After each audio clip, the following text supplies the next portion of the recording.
Welcome to Diary of an Ex-Ho. This is Cheri Hardman. I'll be your ex-ho. Today's guest is Alyssa Yeoman. So sit back, relax, enjoy the episode, and remember the old saying, always a bridesmaid when you're a hoe.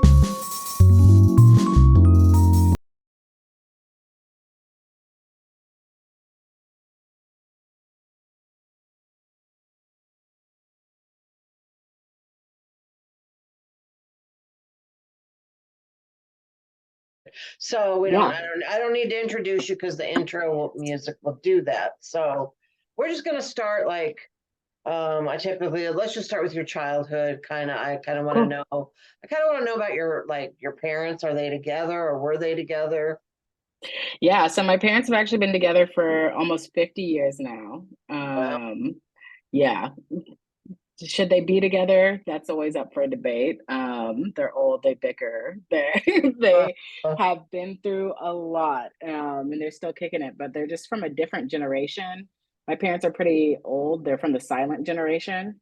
mhm, So I think it's just a different perspective on right. marriage life. There's no, once you're committed and you're in it, you're in it. Both of them came from a religious background, so I don't know how much that influences that. Um, Right. and Yeah, I was adopted. I got two older siblings. My older sister is trans. We don't talk that much anymore, but yeah, kind of a unique family demographic for sure. Okay. And were your parents affectionate with each other and with you guys or not? Yeah, they were semi-affectionate. My mom was more affectionate than my dad. Um, but I wouldn't qualify us as like a touchy family by any means. And both of them are just so old school. There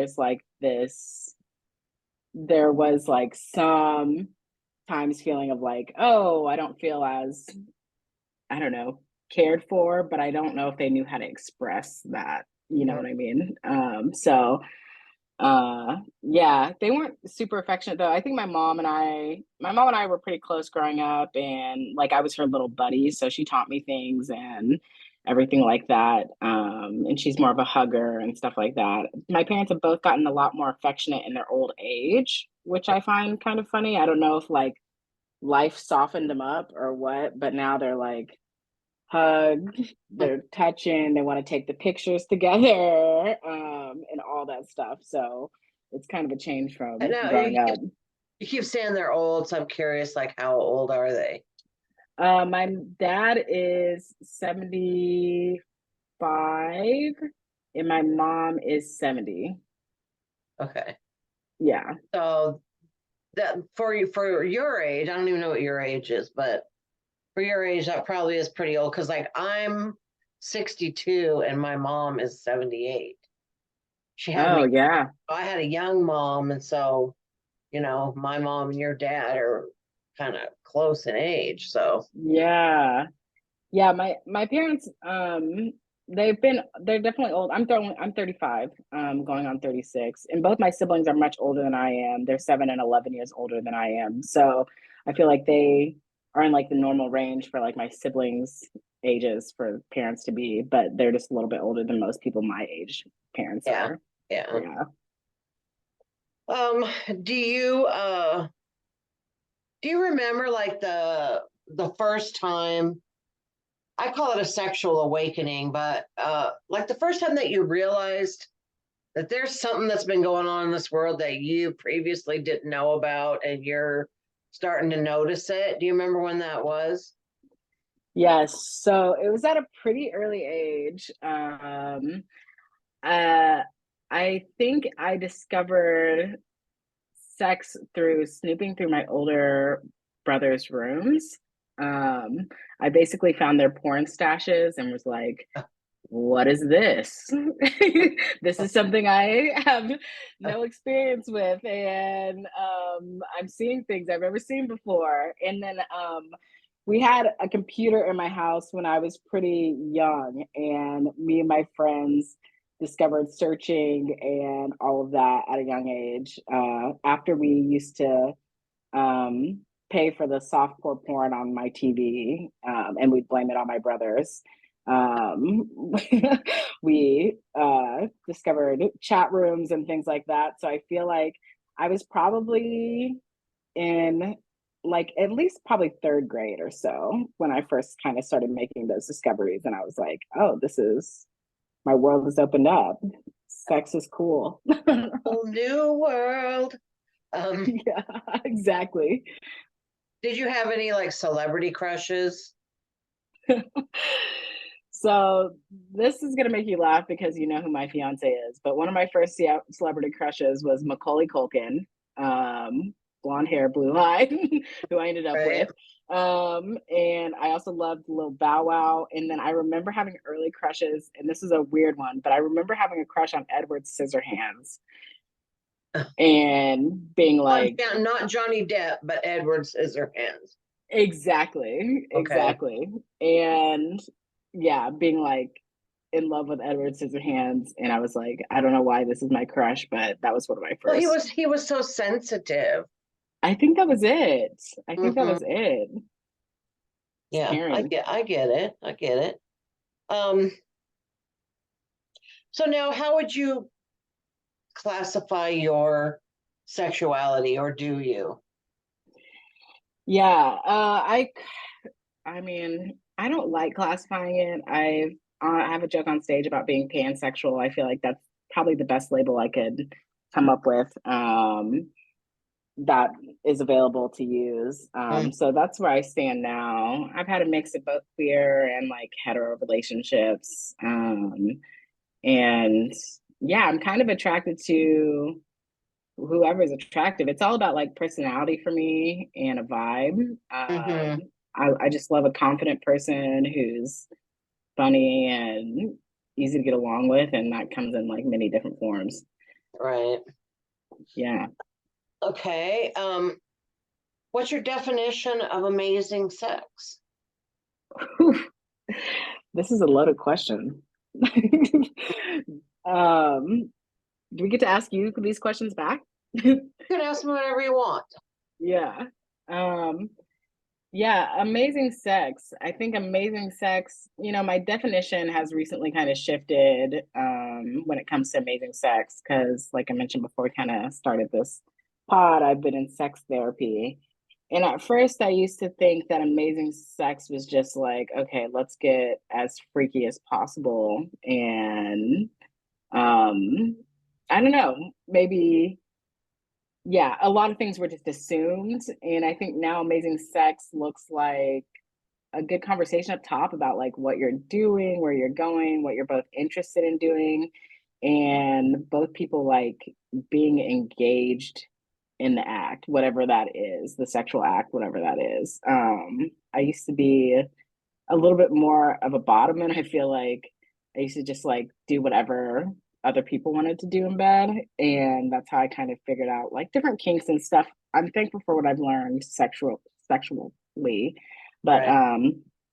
I think now it looks a little different. My whole libido has like changed in my 30s than it was in my 20s, and I think also like medication kind of changed my sexuality, like my approach to sex a bit too. So now it looks a lot slower and a lot more intentional than maybe it used to. So I think amazing sex is just kind of defined by that.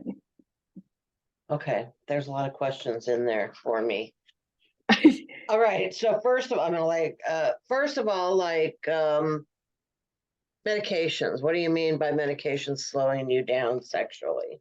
Yeah, so I was diagnosed with bipolar pretty late in life, about 2 years ago, and got medicated for it. And it really changed up my sex drive because part of my personal journey with bipolar was a lot of promiscuity and being very sexually Uh, free and sexually impulsive.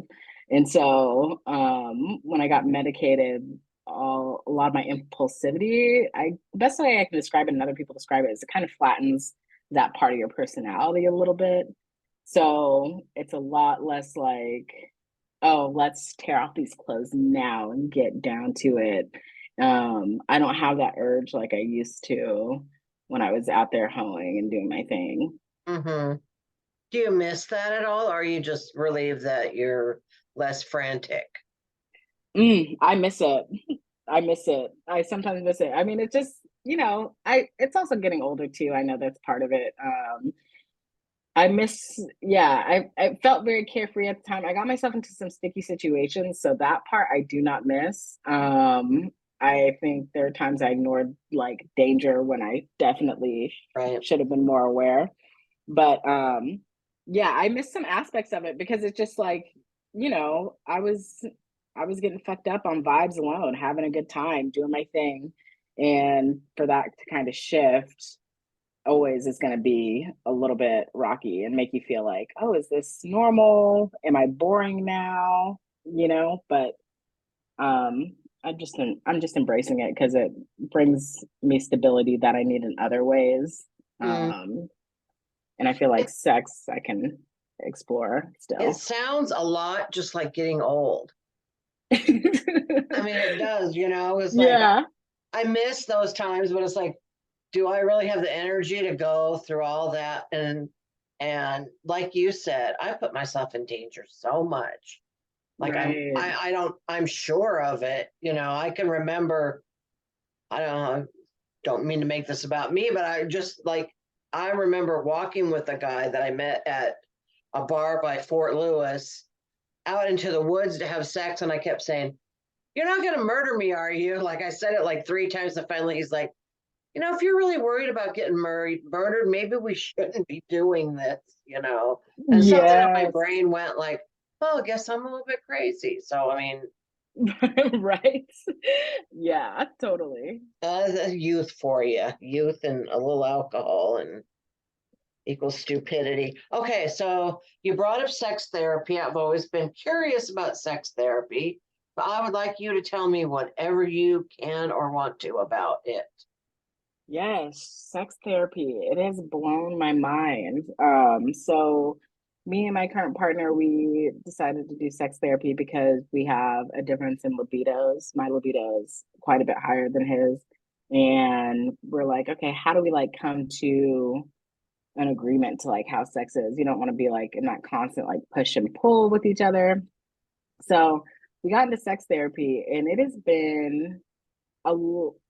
it's just been totally different than what I expected. I think some of the bigger things that have come out of sex therapy is one, we do a lot of art in sex therapy, which I was not expecting to do a lot of art. It might just be my sex therapist, but she's always having us draw something, make a new collage that represents our sex life and all this stuff, which at first I was like, okay, we'll see how this benefits, but it's crazy how quick it kind of brings you to the same page. And it also, the big thing about sex therapy is really evaluating like turn ons and turn offs. I hadn't really, like, I know what things I like in bed, but I hadn't thought about, like, okay, what are my like fantasies? What really slows me down or turns me off that I might not be clued into? Or what are some things that happen outside of the bedroom that turn me on? I hadn't really thought about those types of things. And we read this great book, which I'd highly recommend. It's called Come As You Are, that's all about the female orgasm in particular. And I think that blew my mind because there was so much about my own body and the mechanics I didn't know. Like I didn't know the clit was actually like the clit is like huge. I Mhm. don't know. And I was like, what? I thought it was just this little piece It in the just goes front. and wraps around a bunch of stuff, and yeah. Yes, right. And I was like, wow, this is like stuff they don't teach you that when you're learning like sex in school or sexuality in school. You learn so much. Like the dick is simple, Mm. you know, and but the vagina not so much. So that's been interesting, and she just incorporates a lot. There's a lot obviously around communication and what that looks like, but I've learned some new things like when I talked about slowing down earlier. A new practice that we've like taken up in the bedroom that I never thought would be something I'd be into is this thing called sensate touch, where you like slowly take your time, just like touching your partner all over their body, not necessarily even in the erogenous zones, but around and like taking your time and how does that feel, and talking about different things like pressure and temperatures and how all of this kind of stuff comes into play. It really has opened up sex in a way that I'm using all my senses when it comes to sex, which I really don't think I had a practice of doing before. Right. Well, and do you feel like it makes you, uh, well, I don't want to ask that now. What I'm curious about is how much of what you're talking to your sex therapist is about sex. Is it 100% or is it 50% about your relationship as people and 50% about your sex? You know, like, I would say it's about 80% sex, 20% like our relationship and our communication. mhm, So I think one of the things that I'm grateful for and why we kind of embarked on this endeavor to begin with is that in my relationship, we have great communication. We, have all these great things. It was just the sex life only that really needed improvement. And I was like, okay, sex, as far as I can tell, is something that can be fixed and would be fun to explore to try to fix together mhm, versus having like some bigger value difference that we're never gonna agree on. Like one of mhm, us wants children, one of us doesn't, or something. right. So we go into that, go into our sessions, and every every session, it's so funny, like giving a report of like, she's like, so how was the sex? What kind of sex did y'all have this week? What did you do? And kind of like, did you do your homework of having sex at a different time of day? Did you do your homework of having sex in a different way? And kind of like talking that out and how it felt, went, is pretty much the whole first like 20 minutes. And then we go from that to like exploring are different types of intimacy, or different things we're like maybe concerned about. Like last time we were in therapy, I was like, oh, I just wish we were like getting freakier every time. And so we spent a long time like exploring what that meant together, all three of us. It's been really interesting. And she always gives great recommendations of apps you can use for sex, books to read, stores to check out, and she's just a wealth of information that I'm like, it's really cool to be with a therapist who's like also very passionate about sex. Right. um, it's like, yeah, it's pretty exciting. But yeah, I would say about 80% of it is just the sex life. I would think that would benefit. Sorry, it's my nap time in the afternoon. I think that would benefit a lot of couples. You know, I don't Right, think you really even have to be like at a place of this is an emergency, but just, hit a little snag or something. Um, right. how much does it cost? Do you know? Like, are you Yeah. So that's where I it don't gets mean a to ask about little. your funding or anything. I'm just kind of curious. People might wonder, like, seems like it would be expensive. It is expensive. It costs about $190 per session.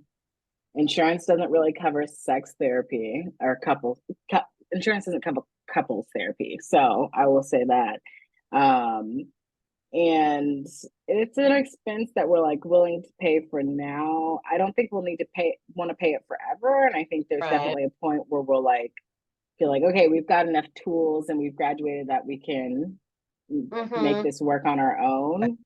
Um, but I feel you on that. I think it would benefit a lot of couples. I mean, I know so many people, like I grew up in Texas and I know so many people who got married young or got married to the first person they ever had sex with. And it was like, if they would have had this before they got into the marriage, I wonder what kind of difference that would make, you know? Right. Yeah. Yeah. Well, it's hard. Sometimes it's hard. It's at first you're just going at it like, crazy. And then Right. once you sit down and like rest and relax, you might find that you have some differences that you didn't really notice in the beginning because you were just in that crazy frenzy of horniness that you are in the beginning. Yeah. I had trouble grappling with that transition from the like frenzied horniness to like, oh, we live together now, and sex is like, oh, do you want to have sex tomorrow at at 10 p.m.? You know what I mean? Like to a routine. It was a it's a it's a weird transition. I don't know. Yeah. No, I get it because my husband, he likes he likes his life compartmentalized. Okay. So every day he eats the same thing for breakfast and the same thing for lunch. And in his mind, bedtime is when you have sex. Yeah. Whereas me, I'd rather do it in the afternoon when I'm not so tired and then get back up and finish my day. So there's just Yes. like those simple differences. Um, you have to work through it. It's not all easy unless Totally. you have a pool boy or something that could take care of you in the afternoons. I don't know, but I don't. I don't have that pool boy, not at this point, but I feel you on the afternoon sex. I feel like it's like the best time, right before dinner. Have Uh-huh. sex before dinner, then eat, get full, Yep. finish your day. Yeah. Yeah. All right. Well, maybe we're gonna have to start having sex in the afternoon. Yeah. Yeah, exactly. So do you watch porn? I do not as much as I used to. I think because I was exposed to it so young. Now I'll Mhm. be on porn.com where everybody goes, and I'll just be like, this is boring a little bit. But Mhm. I struggle. That being said, I do sometimes struggle masturbating just using like my imagination. It's hard for me to sometimes get into the relax mode. I don't know if you have any tips for that, but I don't. Yeah, I don't know how to No, get that into that that that's groove. unless I've just had really good sex, like within the last 12 hours that I can recall, Yeah. that I gotta go to porn too. But it's only I don't really enjoy it. I've talked about this on here before because to me there's so many landmines. There's so much like calling women whores and it, Right. just that like I don't mind someone coming on my face, but when it's meant in a degrading way in a porn, and no, I just no, thank you. So then I just usually end up watching woman on woman, just so there's, Right. but still, that's what it is. It's not that I don't like watching people have sex, but I don't like the way porns are made. Right. I think that's But totally fair. yeah, um, can you think of any like a mainstream movie that had like a scene in it that you thought was really sexy? A Ooh, porn movie, but just a Hollywood movie. a Hollywood movie that has a scene in it that's really sexy. Well, I there's a couple of things that are coming to mind. One, I remember my first memory of a sex scene being Ace Ventura. Movie did not age well, but the sex scene in that being like, oh, and the bed's all rocking, and all the animals are going crazy. That one stands out in my mind of being like, oh, this is a sex scene, and I'm scandalized by it. Um, and then I'm trying to think of a really good sexy movie. I used to be E2, E2 Mama, E2 Mama Tambien. It's a Spanish film. I think that's what it's called. Has some great sex scenes in it. And then otherwise, Blue is the Warmest Color has this great sex scene in it. It's a woman on woman scene, and you can tell it's kind of shot through the male gaze, but it's still just like a pretty good sex scene that you're like, whoa, that's hot. So Cool. those are probably a couple of my favorites. How's your body image? Oh, yeah, my body image. It wavers, it waffles. I'm gonna be honest. Some days I look in the mirror and I'm like, okay, let's get this. You're a bad bitch. And other days I'm like, I don't know. I feel like I inherited. Um, I was adopted and I have a white almond mom. And I feel like I inherited a few of her body image issues for sure. And like did a lot of diets growing up. Like I did keto when I was in like seventh grade. And some of that still infiltrates the way I view myself. I feel like it doesn't come into play as much when I'm having sex, which I'm surprised by. I usually feel more free in that context and a little less wrapped up in my body image, but it definitely comes up with like being on stage all the time and people take pictures of you, take videos of you, and you're like, oh, I didn't ask you to do that. But Like I know I'll look at a picture and go, well, I'm not wearing that again on stage. exactly, exactly. So, but I think it's on the up and up. It's improving. I'm trying to be a little bit more honest about how I feel about my body and be more open about it, and that seems to be helping quite a bit. So, Well, that's good. Do you yeah. have, is there anything on your sexual bucket list, or have you tried everything you ever wanted to try? I still want to try one of those bars that hold your legs apart when you're having sex. I've never tried that. That's on my bucket list to try. I've dabbled in ropes, but I would like to get deeper into ropes.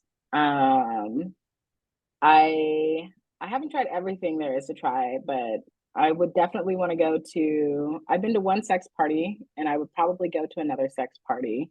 Um, and yeah, I think those are. I would love to try to have sex on a plane one day. Don't know how it's going to happen. I know that I'm seems a lot, people talk about the Mile High Club. It seems a lot more difficult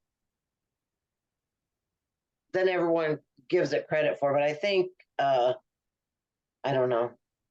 Like, do they go to yeah, the bathroom together, or are we talking like under a blanket in the middle of the night? right. I don't know. Well, I don't know how they do it either. I'll let you Let me know if know I if you join. figure it out. I definitely will. What Okay. about you? Is there anything on your bucket list that you haven't tried? Um, Sex with a woman, but Okay. my husband doesn't go for that, So, Okay. we're monogamous, so Okay. he dies first. I'll be. Then you'll be getting it. That's a horrible thing to say. So, yeah. Uh, so that might just be a mystery. I will never. Yeah. Is it just like you don't want to be open, or is it just like tradition that keeps It keeping you would on really. monogamous? It's just because like he would not like me being having sex with anyone else, Right. and I would just be doing it just for shits and giggles, just to see if I liked it, And so Right. it's not like this burning desire that I've always had, but it was just like, oh shit, that's one thing I forgot to do before we got married, Yeah, So it's not totally. worth ruining anything over. So Yeah, that makes sense. That makes yeah. sense. All right. Weirdest place you ever had sex? Weirdest place I've ever had sex. Ooh, like going through. Um, I think the weirdest place I ever had sex was in the woods, slightly in the woods, not even a full wooded area, but it was like kind of outside of a tennis court in Kent, Washington. Me and my ex were on a little walk by our apartment and we decided to dip into the trees to have sex. Hmm? And that was probably the weirdest place I've had sex. It was like not quite woodsy enough and there's like trails on both sides, but we did Uh, it anyway. didn't get caught, huh? Didn't get caught. Woohoo. All right. Well, you have anything else any interesting stories that you want to tell me, or you think we're done? Ooh, that's so many questions. I'm like, any interesting sex stories? I guess my only interesting sex story is I don't know. Have you ever been to a sex party, Cheri? No, I've been to a sex club, but it was just for uh, comedy or strippers or something. No, so no. Yeah. I think I've been to one sex party and I always tell people this, but there is a lot more food at sex parties than you would imagine. Like full spread, snack table, probably one of the best snack tables I'd ever seen at the sex party. And I know a lot of people don't think to combine that, nor think that's the food is separate from the sex, keeping it sanitary. And yeah, it was just such a it was a revolutionary experience. I think the thing that I found most interesting is even at the sex party, everybody was like naked, but the things that people would come up to like hit on me about were like, oh, you have a wonderful smile or you have great hair. And it wasn't body focused. And I was like, really, I don't know. I loved that. And I thought it was like really cool and made the space so much more inclusive and welcoming. So I recommend everybody at least trying something like that out once in their life with their partner or something, just checking one of those out just to see. And it's just people who are so free about it and I don't know, just there to enjoy sex and yeah, be around other people having sex. Cool. Sounds cool. The closest I ever came to a sex party was my parents went out of town when I was 18. And so Okay. we had a bunch of guys over and, people were having sex everywhere, but it wasn't Right. a sex party. So It was an unofficial. yeah. And then my parents got home and within 5 minutes, they knew they found everything, the evidence that was missed. So anyway. Okay. Well, it's been really fun talking to you, and I feel like we could talk forever, but Yes. How can people find you? What is your Instagram handle? Oh yeah. People can find me online at Alyssa Yo. That's ALYSSAYEO. All right. It will be under your picture on the thing so they can see it and they can follow you and go see you in all your glorious funniness. So thank you so much for coming on. This was a lot of fun. Yeah, thank you for having me. Yeah, now I know a lot more about sex therapy and I might be calling you to get the name of your therapist. So yes, please do. I'll talk to you later. Bye. Bye.